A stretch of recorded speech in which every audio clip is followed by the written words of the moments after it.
उसके बाद शुरू होगा खेल, क्योंकि अभी तक जो खेल है वो क्लोज नहीं है, वो खुला हो चुका है, कुछ भी हो सकता है। तो मुझे ऐसा लगता है कि ये जो मीडिया की खबरें आई कि पवार साहब ने बातचीत करनी शुरू कर दी है, ऐसा कुछ नहीं हुआ अभी तक।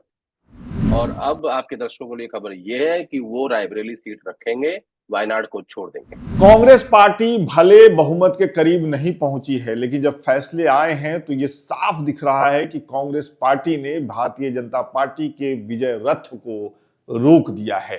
और ऐसा अनुमान नहीं है, अब यह लगभग तय है कि भारतीय जनता पार्टी अपने दम पे बहुमत का जो आंकड़ा है वो नहीं पा रही है।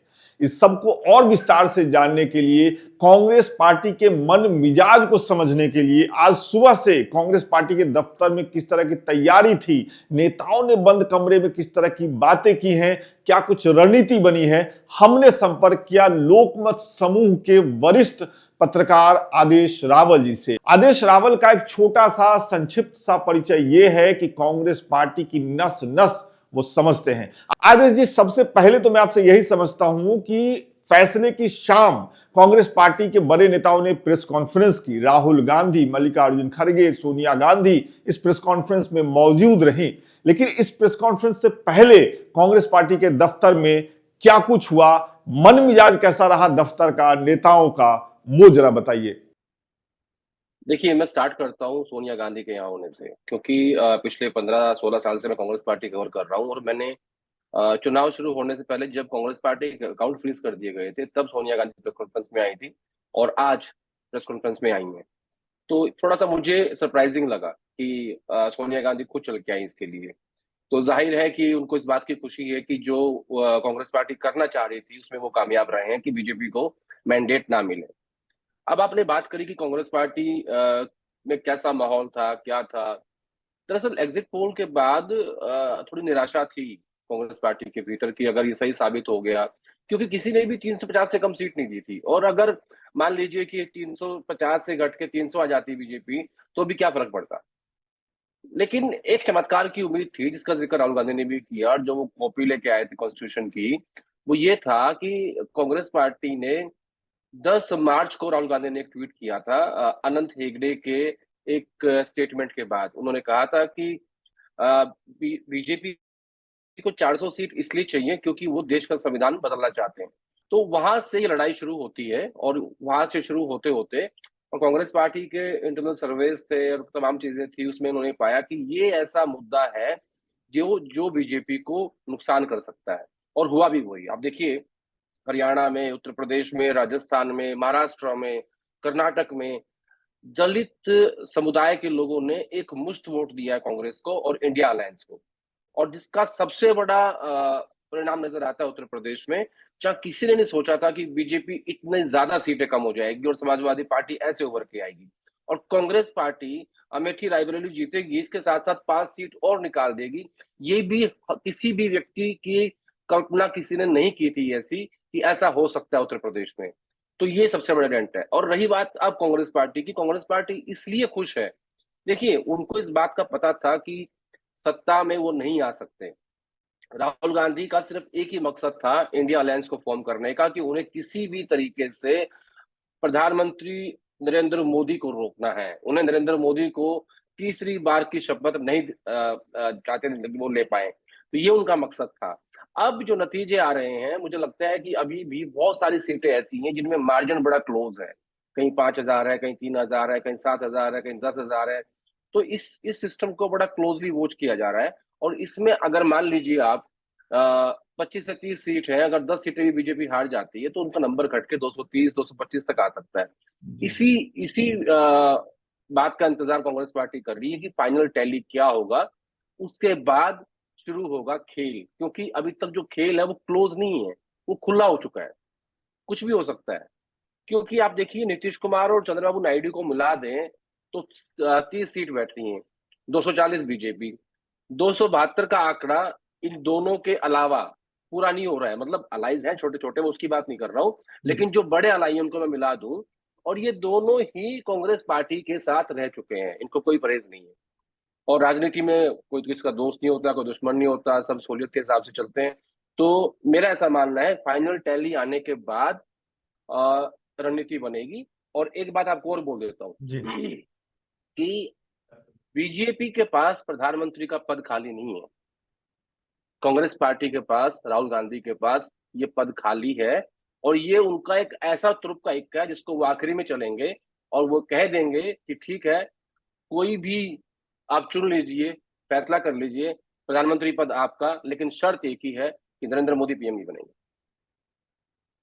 तो ये एक बढ़िया डिफरेंस है इस वक्त की राजनीति में देश की, कांग्रेस और भाजपा के बीच में, क्योंकि वहां ऑलरेडी प्रधान नरेंद्र मोदी बैठे हुए हैं और जो कि बहुत मजबूत नेता है इस देश के, जिन्हें जिन्हें कल रात तक कोई सोच भी नहीं रहा था कि वो बीजेपी 240 सीटों पे आ जाएगी सिमट के।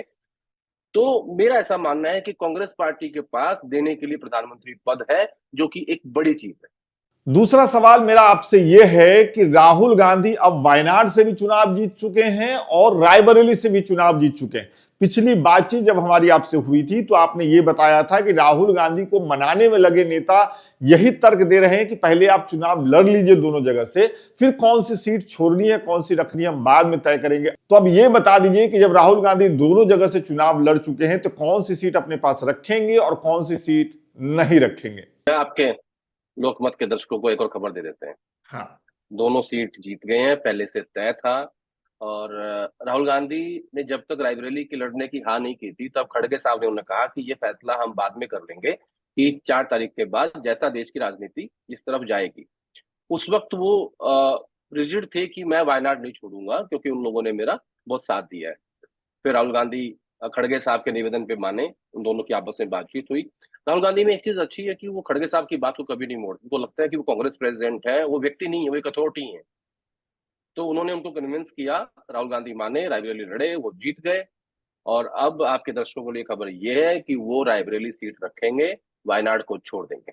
अच्छा ये बताइए कि आज दोपहर से ही टीवी पे ये खबर चलने लगी थी कि शरद पवार कांग्रेस पार्टी से ग्रीन सिग्नल मिलने के बाद अब नीतीश कुमार और चंद्रबाबू नायडू के संपर्क में हैं। तो क्या वाकई कांग्रेस पार्टी ऐसा कुछ जुगाड़ कर रही है? कांग्रेस पार्टी ने यह तय कर लिया है कि वो सरकार बनाएंगे और नेताओं से बातचीत चल रही है, क्या कितनी सच्चाई है इस बात में?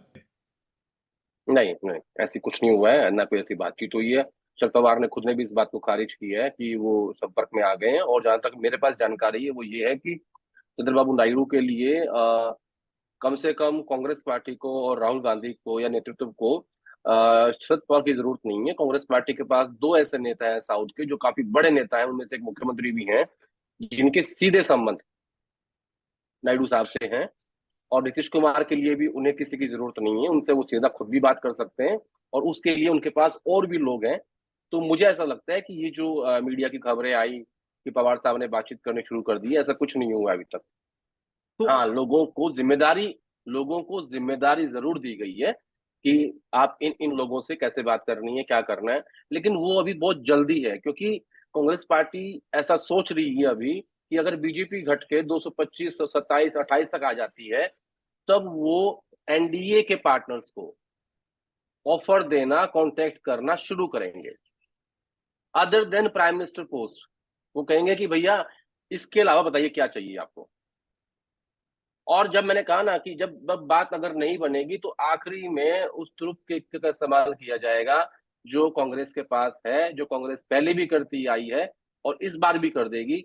लेकिन राहुल गांधी चाहते हैं कि किसी भी तरीके से मुझे बस प्रधानमंत्री मोदी को रोकना है तीसरी बार बनने से। अब आखिर में एक और सवाल आपसे पूछ लेते हैं। सवाल यह है कि दिल्ली की north east seat, Kanhaiya Kumar Congress party के उम्मीदवार, इंडिया गठबंधन के उम्मीदवार, ऐसा क्या हुआ कि कन्हैया कुमार अपना दूसरा चुनाव और कांग्रेस पार्टी में पहला चुनाव हार गए?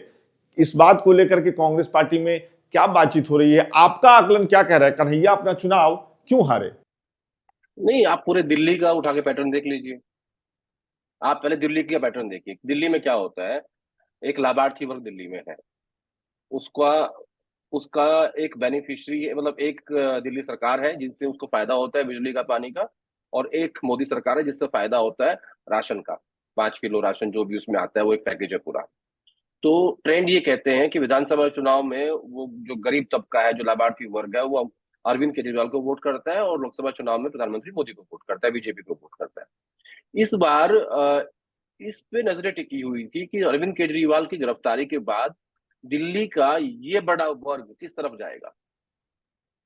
मुझे ये था कि शायद कुछ सिंपैथी होगी अरविंद की गिरफ्तारी के ऊपर कि केजरीवाल को गिरफ्तार कर लिया गया है और वो उनके मसीहा हैं, क्योंकि वो फ्री में बिजली देते हैं, फ्री में पानी देते हैं। और देखिए, गरीब व्यक्ति के लिए एक एक बहुत बड़ी चीज है, बहुत बड़ी राहत है, जिनको महीने का 2 ढाई हजार 3 हजार बच जाता है। ये एक बड़ी चीज है किसी परिवार के लिए। तो लेकिन मुझे ऐसा लग रहा है रिजल्ट देख के कि उस गरीब तबके ने अरविंद को, केजरीवाल को, आम आदमी पार्टी को करप्ट मान लिया है। जिस हिसाब से नतीजे आ रहे हैं, उन्होंने ये माना कि शायद इन्होंने ये शराब वाला घोटाला किया है, और उसने बीजेपी को ही चूज किया वापस। इसमें कन्हैया, मनोज तिवारी, उदित राज या बांसुरी स्वराज, ये नाम है, ये व्यक्ति हैं। दिल्ली का जो चुनाव है बड़ा डिफरेंट है। पूरे देश का चुनाव व्यक्तियों पे हुआ है, सीट वाइज सीट हुआ है, लोकल इश्यूज पे हुआ है। लेकिन दिल्ली का चुनाव मोदी वर्सेस केजरीवाल हुआ है, और उसमें केजरीवाल हार गए, इसलिए कन्हैया भी हार गए।